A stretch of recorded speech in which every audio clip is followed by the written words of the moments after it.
নমস্কার বন্ধুগণ, সরকারি জব পোর্টালের অফিসিয়াল ইউটিউব চ্যানেলে আপনাদের সবাইকে স্বাগত জানাই। কেন্দ্রীয় ও রাজ্য সরকারের যাবতীয় চাকরির আপডেট সময় মতো পেতে আমাদের চ্যানেলটিকে অবশ্যই সাবস্ক্রাইব করে পাশে থাকা বেল আইকনটি ক্লিক করে দিন, যাতে পরবর্তী সমস্ত নোটিফিকেশন আগে থেকে পেয়ে যেতে পারেন। নমস্কার বন্ধুগণ, আজ যে গুরুত্বপূর্ণ বিষয়টি নিয়ে আলোচনা করব সেটি হলো রাজ্য সরকারের যে তিনটি গুরুত্বপূর্ণ পরীক্ষা রয়েছে, অর্থাৎ ফুড এসআই, পিএসসি ক্লার্কশিপ এবং পিএসসি মিসলিনিয়াস। এই তিনটি পরীক্ষার জন্য কোন কোন বইগুলো আমাদের ফলো করতে হবে বা পড়তে হবে, অর্থাৎ এই পরীক্ষায় আসা অঙ্ক, ইংরেজি এবং জেনারেল স্টাডিজের জন্য যে বইগুলোর যে গুরুত্বপূর্ণ চ্যাপ্টারগুলো অবশ্যই আমাকে পড়ে যেতে হবে, সেটি কিন্তু আজ আমরা আলোচনা করে নেব। তাই ভিডিওটি শুরু থেকে শেষ পর্যন্ত কিন্তু সম্পূর্ণ দেখবেন। আজ যে গুরুত্বপূর্ণ বিষয়টি নিয়ে আলোচনা করব সেটি হলো পিএসসি ক্লার্কশিপ এবং ফুড এসআই পরীক্ষার জন্য কোন বইগুলো ফলো করা উচিত। সাধারণত দুটো পরীক্ষাতেই কিন্তু ম্যাথ এবং জিকে আসবে।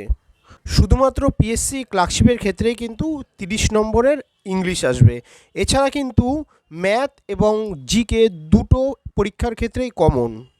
তাই আমরা দেখে নেব এখানে ম্যাথ, ইংলিশ এবং জিকে পড়ার জন্য কোন বইগুলি ফলো করা উচিত।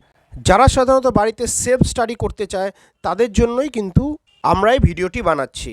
প্রথমেই আমরা দেখে নেব ম্যাথের জন্য যেই বইটি ফলো করা উচিত সেটি হলো আর.এস. আগারওয়ালের কোয়ান্টিটিভ অ্যাপটিটিউড। এবং এই বইতে যে অ্যারিথমেটিকের যে সেকশনটি রয়েছে সেখানে যে ইম্পর্টেন্ট চ্যাপ্টারগুলো রয়েছে সেগুলো কিন্তু আমরা এখন দেখে নেব। প্রথমে যে ইম্পর্টেন্ট চ্যাপ্টারটি রয়েছে সেটি হলো নাম্বার সিস্টেম। এরপরে কিন্তু এলসিএম এবং এইচসিএফ এই দুটো চ্যাপ্টারও কিন্তু করতে হবে। এছাড়াও যে প্রয়োজনীয় চ্যাপ্টারগুলো রয়েছে সেগুলো হলো average, problem on ages, percentage, profit and loss, ratio proportion, partnership, pipe and cistern, time and work, time and distance, boat and stream, problem on train, simple interest, compound interest. এই যে চ্যাপ্টারগুলো রয়েছে এই চ্যাপ্টারগুলো করলে কিন্তু আপনারা মোটামুটি 90 থেকে 95% ম্যাথ কিন্তু পরীক্ষায় করে আসতে পারবেন। তো এই চ্যাপ্টারগুলো কিন্তু আপনারা খুব ভালো মতন প্র্যাকটিস করে যাবেন পরীক্ষার আগে। এরপর আমরা দেখে নেব ইংলিশের জন্য কোন বইটি ফলো করা উচিত।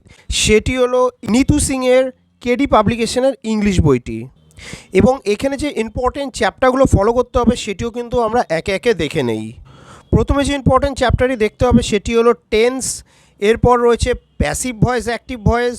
তারপর দেখতে হবে ন্যারেশন। এরপরে সাবজেক্ট ভার্ব এগ্রিমেন্ট। তারপর রয়েছে নাউন, প্রোনাউন, অ্যাডজেক্টিভ, এরপর প্রিপোজিশন। এই চ্যাপ্টারগুলো কিন্তু ভালো মতো গ্রামারের সেকশন থেকে দেখে নিতে হবে। এছাড়াও যে ইডিয়ম এবং ফ্রেজ রয়েছে সেগুলো কিন্তু এখানে দেখতে হবে। এছাড়াও আমি সাজেস্ট করব ভোক্যাবের জন্য কিন্তু আপনারা এসপি বক্সির যে ইংলিশ বইটি রয়েছে সেটি কিন্তু আপনারা ফলো করতে পারেন। এরপর আমরা দেখে নেব জিকের জন্য কোন বইটি ফলো করা উচিত। সাধারণত জিকে কিন্তু পিএসসি ক্লার্ক এবং ফুড এসআই এই দুটো এক্সামের ক্ষেত্রেই কিন্তু খুব একটি গুরুত্বপূর্ণ রোল প্লে করবে। তাই জিকেটি কিন্তু খুব ভালো মতো পড়ে নিতে হবে। এবং এই জিকের জন্য যে বইটি আমি রিকমেন্ড করি এবং আমি পড়ি সেটি হলো নিতিন সিংহানিয়ার WBCS জেনারেল স্টাডিজ ম্যানুয়াল। এই বইটি ফলো করলেই কিন্তু আপনার হিস্ট্রি, পলিটি এবং জিওগ্রাফি থেকে কিন্তু যথেষ্ট ভালো কমন পেয়ে যাবেন। এখানে হিস্ট্রি সেকশনে কিন্তু প্রতিটি যে ভাগ রয়েছে আলাদা আলাদা করে দেওয়া রয়েছে। এখানে অ্যানশিয়েন্ট হিস্ট্রি দেওয়া রয়েছে, মিডিয়াভেল ইন্ডিয়া এবং তার সাথে সাথে কিন্তু আইএনএম অর্থাৎ যে মডার্ন হিস্ট্রি রয়েছে সেটিও কিন্তু দেওয়া রয়েছে। আমি সবার আগে রিকমেন্ড করব আপনারা কিন্তু আইএনএম অর্থাৎ মডার্ন হিস্ট্রি এটা কিন্তু পড়ে নিতেই হবে। এটা খুবই ইম্পর্টেন্ট একটি সেকশন। এইটি যদি আপনি পড়েন তো হিস্ট্রি থেকে কিন্তু 10টি কোশ্চেন আসলে আপনারা কিন্তু 6 থেকে 7টা কোশ্চেন এই আইএনএম থেকেই পেয়ে যাবেন। এরপর আমি রিকমেন্ড করব মিডিয়াভেল ইন্ডিয়াটা আপনি পড়ে নেবেন, যেখানে মুঘলের যে এরাটা রয়েছে অর্থাৎ Delhi sultanate, slave dynasty, Khilji, Tughlaq, যে মুঘল এম্পায়ার যে রয়েছে এগুলো কিন্তু পড়ে নিতে হবে। মিডিয়াভেলের থেকেও কিন্তু 2-3টে কোশ্চেন এসে যাবে। তারপর আপনারা যদি সময় পান অবশেষে কিন্তু অ্যানশিয়েন্ট ইন্ডিয়াটি পড়ে নেবেন, যেখানে জৈনিজম, বুদ্ধিজম এবং হরপ্পা মহেঞ্জোদারো যে ইন্দাস ভ্যালি সিভিলাইজেশন রয়েছে সেটি কিন্তু আপনি দেখে নিতে পারেন। এরপর আমরা এসে পলিটিক্স সেকশানে। এখান থেকে কিন্তু আপনারা পলিটিক্স সেকশনটিও ভালো মতো পড়ে নেবেন এবং বিশেষ করে 1 থেকে আর্টিকেল 32 অবধি পড়তেই হবে, ইট ইজ ম্যান্ডেটরি, কারণ এখান থেকে কিন্তু মোস্ট অফ ইম্পর্টেন্ট কোশ্চেন এখানেই আসে। এছাড়াও যেগুলো পড়বেন সেটি হলো vice president, parliament, president, high court, supreme court, attorney general, election commission of India, finance commission, যে যতগুলো এখানে যে আর্টিকেল রয়েছে সব কিন্তু পড়তে হবে। তার সাথে সাথে কিন্তু শিডিউলস এবং পার্টগুলো কিন্তু এখানে পড়ে নিতে হবে। এরপর আমরা এসে পড়ব জিওগ্রাফি সেকশনে। এখানে কিন্তু শুধুমাত্র ওয়েস্ট বেঙ্গলের জিওগ্রাফি পড়ে নিলেই কিন্তু হয়ে যাবে। অতএব আপনি যদি এই WBCS এর নীতিন সিংহানিয়া ম্যানুয়ালটি ফলো করেন, এখানে কিন্তু আপনার হিস্ট্রি, পলিটি, জিওগ্রাফি এই তিনটেই কিন্তু কভার হয়ে যাবে।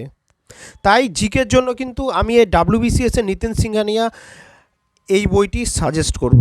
এরপরে আমরা দেখে নেব কারেন্ট অ্যাফেয়ারের বিষয়ে।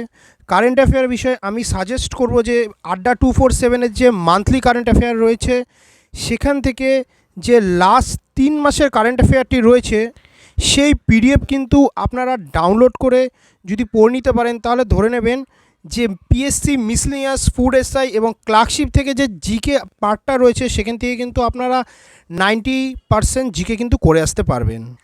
তো বন্ধুগণ, আজ কিন্তু আমরা এই ভিডিওর মাধ্যমে যে রাজ্য সরকারের যে গুরুত্বপূর্ণ 3টি পরীক্ষা রয়েছে, ফুড SI, PSC, ক্লার্কশিপ এবং মিসলেনিয়াসের, সেই পরীক্ষায় কি পড়া উচিত বা কোন বইগুলো পড়লে কমন পাওয়া যেতে পারে। তো বন্ধুগণ, এই হলো আজকের ভিডিওটি নিয়ে বিস্তারিত আলোচনা। ভিডিওটি ভালো লাগলে অবশ্যই লাইক করবেন, বন্ধুদের সাথে শেয়ার করবেন এবং আপনাদের বারবার রিকোয়েস্ট করা হচ্ছে কেন্দ্রীয় ও রাজ্য সরকারের যাবতীয় চাকরির আপডেট সময় মতো পেতে হলে আমাদের চ্যানেলটি অবশ্যই সাবস্ক্রাইব করুন। ধন্যবাদ।